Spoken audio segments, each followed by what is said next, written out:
출애굽기 9장 말씀 1절로 12절까지 말씀을 받겠습니다. 출애굽기 9장 1절로 12절까지입니다. 여호와께서 모세에게 이르시되 바로에게 들어가서 그에게 이르라. 히브리 사람의 하나님 여호와께서 말씀하시기를 내 백성을 보내라. 그들이 나를 섬길 것이니라.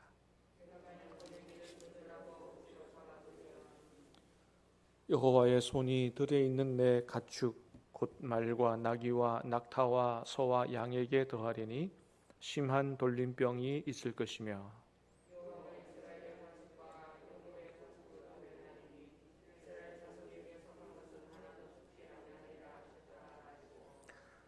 여호와께서 기한을 정하여 이르시되 여호와가 내일 이 땅에서 이 일을 행하리라 하시더니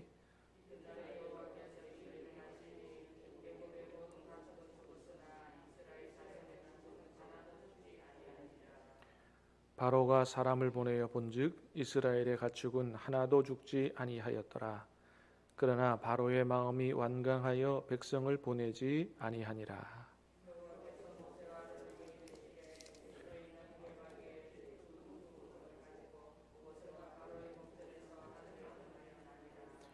그 죄가 애굽 온 땅에 티끌이 되어 애굽 온 땅의 사람과 짐승에게 붙어서 악성 종기가 생기리라.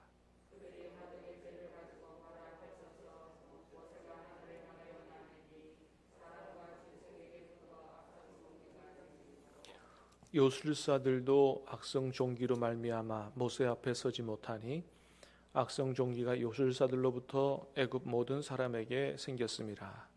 그러나 여호와께서 바로의 마음을 완악하게 하셨으므로 그들의 말을 듣지 아니하였으니 여호와께서 모세에게 말씀하신과 같더라. 아멘. 자, 오늘 말씀은 이제 여섯 번째 재앙인 악질 재앙과 독종 재앙. 다른 말로 말하면 악질은 가축에게 내리시는 악성 전염병, 돌림병이죠. 그 다음에 독종 재앙은 사람에게 피해를 입히는 직접적으로 그런 악성 종기 재앙입니다. 자, 먼저 가축에게 임한 악성 전염병인데요.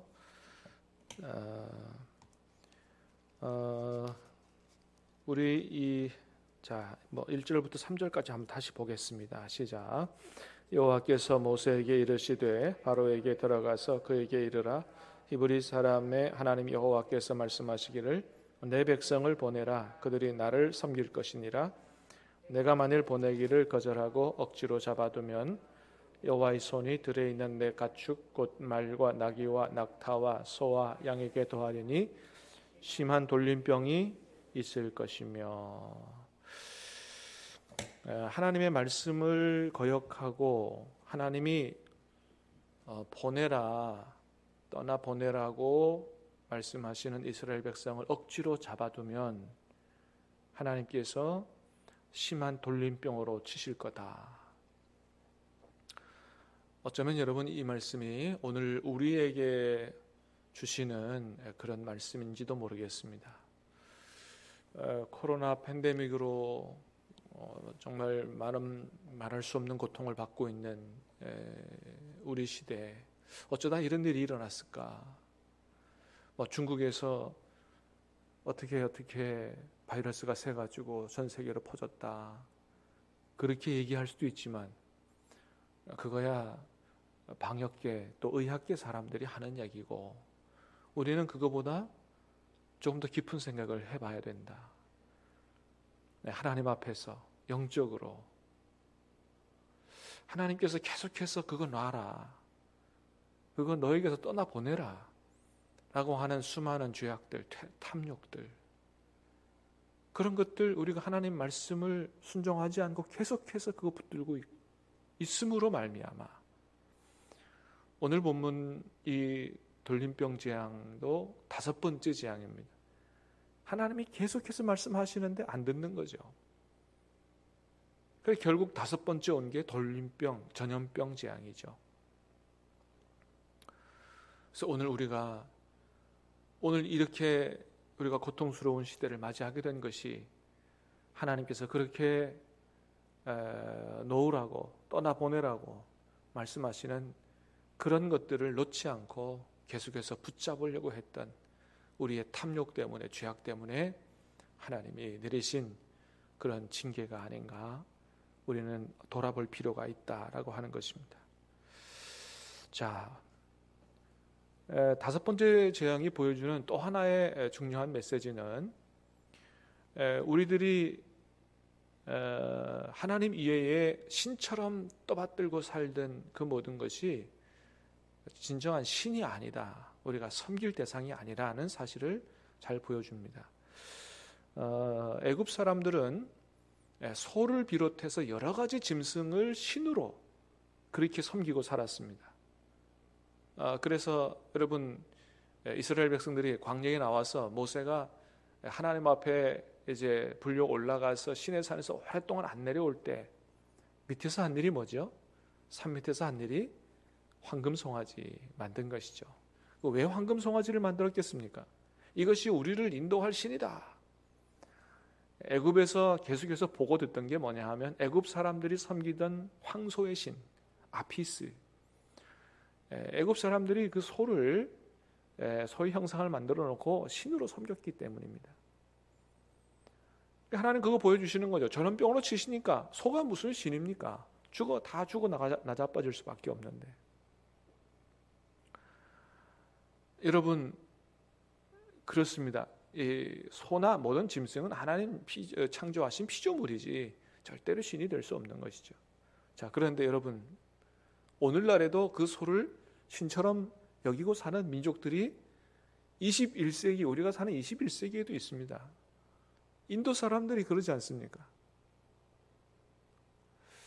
그러고 보면 여러분, 아무 형상도 없고 형체도 없는 그분을 말씀을 통해서, 예수 그리스도를 통해서 우리의 창조주 하나님으로 알고 그 하나님을 섬기는 우리는 진짜 복받은 줄로 믿습니다.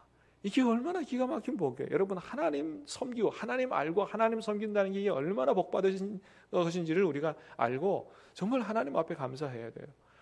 여러분, 무슨 소가 신이겠어요? 무슨 어린아이가 무슨 신이겠어요? 요즘도 어린아이가 무슨 신이 형상화됐다 그래가지고 거기다가 화장을 해놓고 가둬놓고 신처럼 섬기고, 아이고 참, 우리 조금만 비행기 타고 나가도 일본도 마찬가지고 대만도 마찬가지고 5만 가지 잡신이 다 있어요.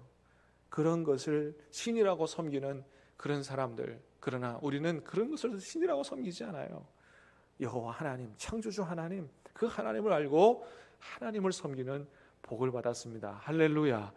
이 하나님의 은혜에 감사하고 우리가 하나님을 잘 섬길 수 있게 되기 바라고, 오직 하나님만 섬길 수 있게 되기 바라고, 하나님을 알지 못하는 여러 민족들에게 하나님을 전해주는, 복음을 전해주는 우리가 될 수 있게 되기를 주님의 이름으로 축복합니다.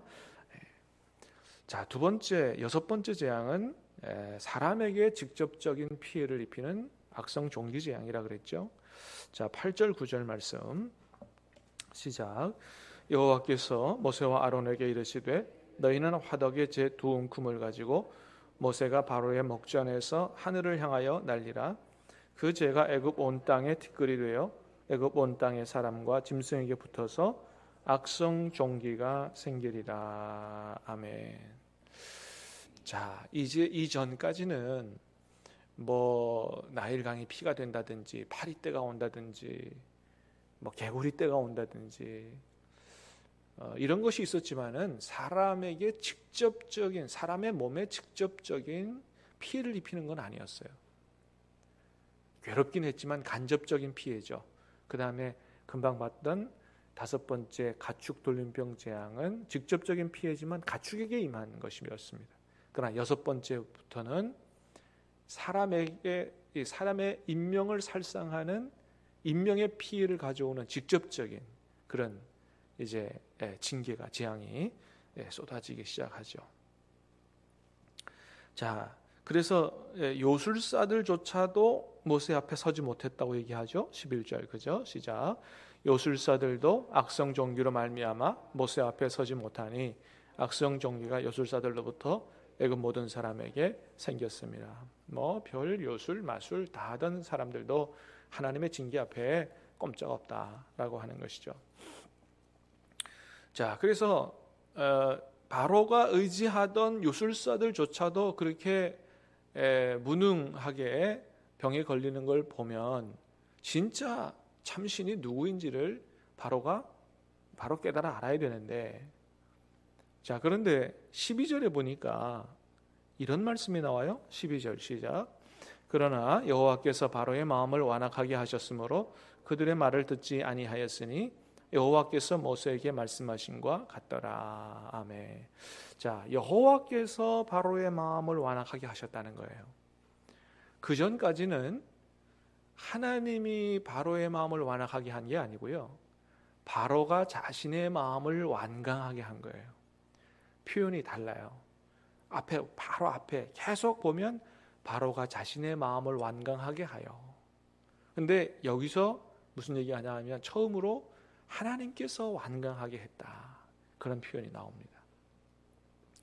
그런데 여러분, 이 표현은 하나님께서 아주 마음이 괜찮은 바로를 억지로 완강하게 해서 나쁜 사람이 되게 했다, 이런 얘기가 아닙니다. 여러분, 우리가 지난번에도 말씀을 드렸던 것처럼 하나님이 하실 수 없는 몇 가지가 있는데 그 중에 하나는 거짓말하지 못하시는 거, 그죠? 그 중에 또 하나는 뭐라 그랬어요? 우리 마음을 하나님도 얻지 못하신다 그랬습니다. 왜요?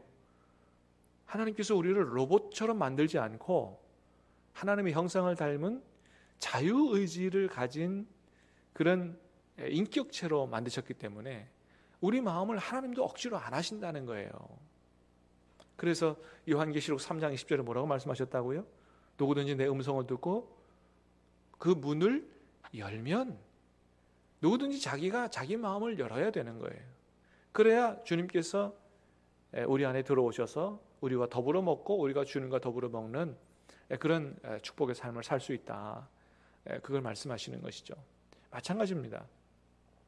바로가 아주 괜찮은 사람인데 하나님께서 그 마음을 완강하게 하셨다, 이런 표현을 그렇게 했지만은 그것이 아니고, 다른 말로 표현을 하면 하나님께서 더 이상 은혜를 베풀지 않고 버려두시기로 하셨다, 그런 말입니다. 여러분, 하나님께서 은혜 베푸시지 않으면 완강해지는 사람들의 마음이 돌이킬 수가 없습니다. 여러분, 우리 마음에 회심이 일어나고 변화가 일어나는 것은 하나님이 은혜 주셨기 때문인 줄로 믿습니다. 하나님이 은혜 주셨기 때문에 그렇게 된 거지, 이거 내가 하나님을 알고 이게 하나님의 뜻대로 살아갈 수 있는 게 아니거든요. 여러분, 하나님께서 바로에게 지금 6번째 재앙까지 오기까지 계속해서 끝장내지 않고, 하나님이 여러분 사실은 한 번 끝장내면 한 번에 끝장내는 거죠. 근데 계속해서 이렇게 첫 번째, 두 번째, 세 번째, 네 번째 이런 기적들을 보여주시고 징계를 하시는 이유는 뭐예요? 기회를 주시는 거거든요. 기회를 주시는데 계속해서 자신이 마음을 완강하게 하는 거예요.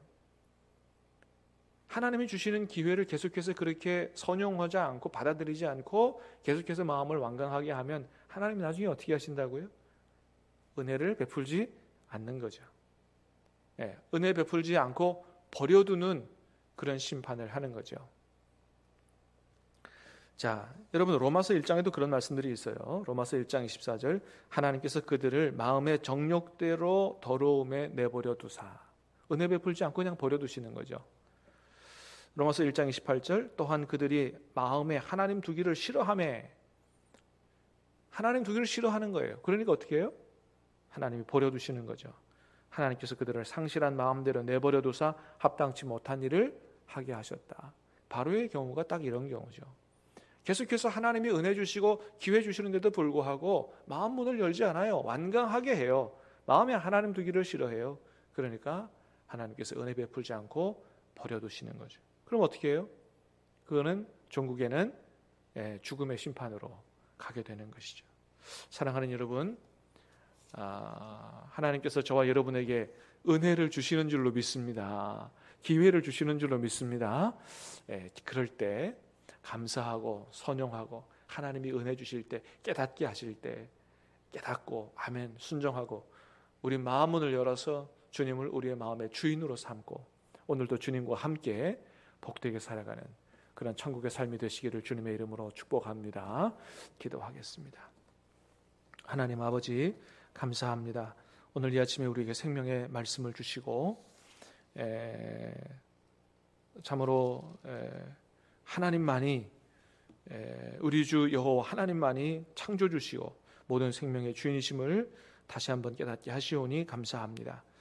아버지 하나님, 옛날 애굽 가축들에게 전염병으로 징계하셨던 하나님, 오늘 우리가 당하는 이 코로나 팬데믹이 그런 하나님의 징계는 아닌지 돌아볼 수 있도록 도와주시고, 하나님 말씀하셨음에도 불구하고 놓지 못하는 그러한 죄악과 탐욕이 있다면 회개하고 모든 것들을 끊고 하나님 앞에 돌아올 수 있도록 은혜를 베풀어 주시옵소서.